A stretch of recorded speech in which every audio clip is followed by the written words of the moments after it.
بسم الله الرحمن الرحیم. ټولو ته سلام او ستړي مشي وایم. دا مودې راسې پښتون وطن د یو درد او د یو تکلیف سره تیریږي. هم یې وګړي نه دي محفوظ،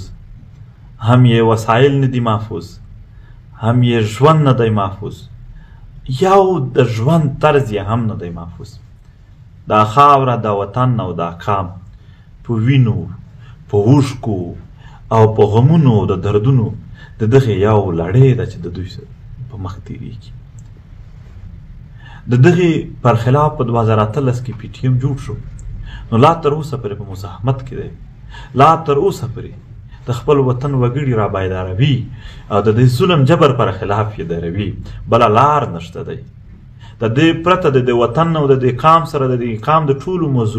مظلومانو سره یو لار هم نشته، ما سوا د خپل وطن د وګړو چې هغه راپورته شي او هغه یو څه عمل وکړي. په موجوده وخت کې دا وطن یو ځل بیا داسې حالاتو سره مخ شو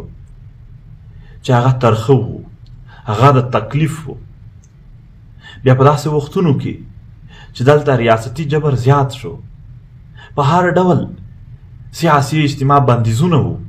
هېچا جرأت نشو کولی چې یو په داسې وختونو کې دوی یو لوی اجتماع وکړي د قام وطن په خاطر. یقینا پی ټي ایم په داسې وختونو کې فیصله وکړله چې موږ به حتی د دې واکدارانو تر ټولو لوی ځای اسلام آباد کې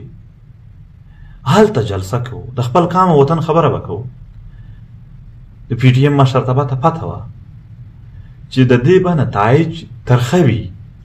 خو یو طرف ته قام وطن د ترخو د سختو حالاتو سره تېرېده، بل طرف ته موږ ته به نتایج ترخه راتلل. موږ د ځان والا قبول کړل، خو د وطن داسې غلی او خاموش ماحول مو نشو برداشت کولی چې دا وطن په جبر کې وي او وطن خاموش وي او پښتانه خاموش وي. نه، پښتانه راټول شول. خو چې کله پښتانه راټولېدل په اسلام آباد کې، ریاست کریک ډاون شروع کو، جبر یې شروع کو، ظلم یې شروع کو. 1300 نه باندې ملګري په لارو کې په مختلفو ځایونو کې زموږ ونیول شول، بندیان شول، ووهل شول، لارې بند شوې. خو بیا هم یو ډېره لویه او تاریخي جلسه د دغو ظالمانو تر ټولو لوی پاټسۍ اسلام آباد کې وشوه. هلته د هغې نه پس هم هغه کریک ډاون شروع و. هم کریک ډاون شروع، هم په لویه کچه باندې د پی ټي ایم خلاف پروپیګنډا هم شروع. په زور باندې، په جبر باندې، د ټوپک په خولو باندې زمونږ د ملګرو سره په قیدخانو کې هغه سلوک چې انسان یې بیانولی نشي، د هغو په دړکې باندې هلته په زور د پی ټي ایم نه د خلکو لرې کولو چې ته بیان وکړه چې نور نه یم، او په بهر ته د پروپیګنډې په ذریعه باندې د پی ټي ایم او د عام ولسونو په منځ کې، یا د پی ټي ایم د ځوانانو د مشرتابه په منځ کې د ولسو داسې یو فکر خورول چې د دوی په منځ کې یعنې بېلوالی راشي، بې باوري راشي. دا په زور و شور سره شروع. یقینا د اول ورځ نه ده چې داسې کېدل چې یو ځل پی ټي ایم جوړ شوی دی، د تشدد هم او د خبرو هم او د پروپیګنډې په هر لحاظ سره کوششونه شوي دي. هر ډول تنظیم، هر ډول خلک استعمال شوي دي چې څنګه هم وکړلی شي چې د پښتنو دا غږ، دا د مظلومیت غږ غلی شي نور. خو زه آفرین وایم ملګرو ته چې د اول ورځې نه واخله تر نن ورځې پورې دوی مقابله کړې ده. دوی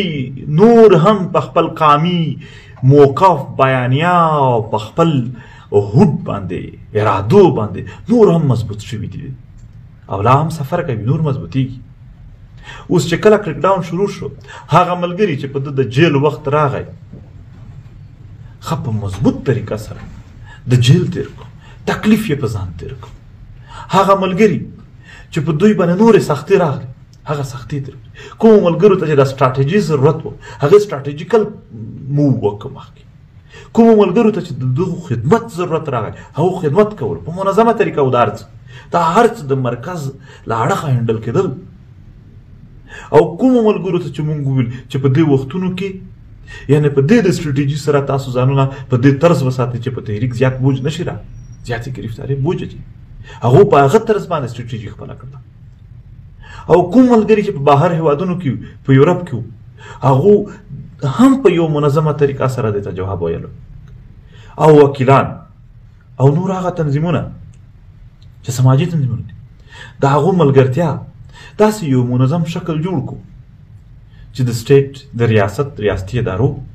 دا یو ظلم دا د جبر لړۍ دا په ډېر منظم طریقه سره یعنې فیس کړله ورته ودرېدلو. محترم ملګرو دا هر څه کېږي دا ستاسو څه ذاتي دښمني نه دي دا څه داسې نه ده چې ستاسو څه ذاتي خبرې دي هغې په بنیاد کېږي دا د دغې وطن مقدمه ده دا ستاسو د لوی تاریخ د دغې کام د هغې مزاحمتي بیانیه ژوندي ساتلو جواب دی چې تاسو ته ملوي په دې تشدد باندې یوازې ستاسو د دغې لارې نه بېلول بل هدف نشته په دې پروپاګنډو باندې یوازې تاسو بې باوره کول په خپل قام و قامي بیانیو په قامي تحریکونو باندې بله نشته دی یعنې هغه پروپاګنډه چې کوي څه وایي تاسو دا کار ولې نه کوئ هغه مو داسې دغه مو داسې خو ته چې هغه وکړي دی به بله راوباسي هغه چې وکړي به بله دا د دې لپاره نه دي چې دلته څوک رښتیا په تاسو کې اصلاح غواړي زه رښتیا درته په دې اوس وخت کې تر پی ټي ایم ښه مزاحمت لویو شوچا یعنې د دغې وطن د مظلومیت خبره بل چېرته ده داسې نه ده چې څه غلطي راپېژني هېڅ نشته دا ټول صحیح دي خو هغه مسلسل چې کوم کېږي هغه یوازې یعنې د یو نفرت دپاره د یو بېباوري دپاره کېږي خو زموږ ملګرو دا جبر تشدد او هر ډول د دوی د لارې نیولې چې کوم هم اړخ و هغه دوی وزغمو برداشت یې کړو او نن هم په خپله خبره ولاړ دي د ریاست نه ونه شوه په ظلم جبر هم ونه شوه ته په دې هم نه وشوه چې ته ویډیو پې جوړه کړه چې د هغه چې راوتلو په اول بیان یې د دغې تحریک له پلیټفارم و چې زه دلته یم زه لا په خپل سنګر کې ولاړ یم په هر صورت نو محترمو ټول هر هغه تن او وګړي چې په دې حالاتو کې د تحریک ملګرتیا کوله مننه او د تحریک ټولو ملګرو ته هغه یورپ کې دي او دلته دي ټولو ته آفرین او هر ډول چې چا په دې وخت کې وخت تېر کړو هغه ټولو ته آفرین. یو خبره د منظم کېدو ده د ملګرو نه بار بار موږ په جلسو کې وعده اخلو چې باید تنظیم جوړ کړي په کلي کلي جوړ کړي د یو کلي ملګري تر هغې پوره چې د پی ټي ایم ملګري د مرکز له اړخه یا صوبې له اړخه راځي تر هغې پوره تاسو خپل د یو بل سره کنټیکټ سیټ کړئ او ضلعي چې کوم تنظیمونه دي هغه باید انتظار نه وکړي کلي په کلي باندې دا خپله وعده پوره کړي چې کومو د یو قامي هوډ د یو قامي بیانیې د مظلومانو د لښکر سره کړې وه باقي چې کومه دوره زموږ تنظیمي لګیا وه د جنوبي پښتونخوا 10 ضلعې شوي وې 3 پاتې وې نورې د خیبر پښتونخوا پاتې وې هغه 3 ضلعې د هم خپل شیډول تیار کړي زه به ورځم خپله تنظیمي دوره شروع کوو داسې د خیبر پښتونخوا اولنیز اضلاع چې کومې راځي هغه د هم خپله تیاري وکړي د خیبر پښتونخوا ټولو اضلاع ته وایو خپل سیټ اپ شروع کړئ یو تنظیمي دوره به زموږ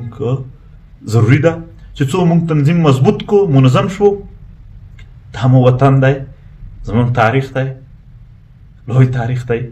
هغه به ژوندی کېږي دا خاوره د جبر او ظلم لاندې د پراکسي جنګونو دپاره په یو صورت هم موږ چاته نه پرېږدو مننه کوو خوشحال اوسئ لویې حوصله وکړئ د یو قامي هوډ د یو قامي عزم